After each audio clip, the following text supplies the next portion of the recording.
पाणी पिऊन वजन कमी करण्यासाठी दुसरी गोष्ट जी करायची आहे ती म्हणजे दिवसभर पुरेसं पाणी प्यायचं आहे. काही जणांना सवय असते खूप कमी पाणी पित असतात ते. असं न करता शरीराला पुरेसं पाणी द्यायचं आहे, पुरेसं हायड्रेशन द्यायचं आहे.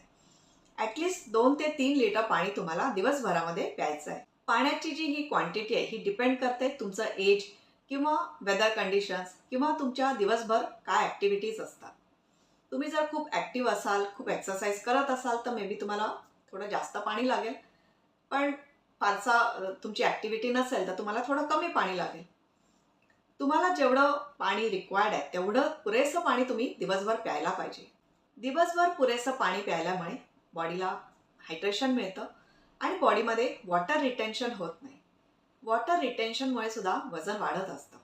मग तो प्रॉब्लेम होत नाही. प्लस तुमची भूक रेग्युलेट राहते. पुरेसं पाणी प्यायल्यामुळे तुम्हाला एक्स्ट्रा भूक लागत नाही. जेवढं रिक्वायर्ड आहे तेवढंच अन्न तुम्ही खाल आणि आपोआपच वजन कंट्रोलमध्ये राहील आणि एक्स्ट्रा वजन असेल ते सुद्धा कमी होईल. आणि याच्यासाठीच दिवसभर चेक करा की तुम्ही पुरेसं पाणी घेताय का. पुरेसं पाणी घ्या आणि वजन कमी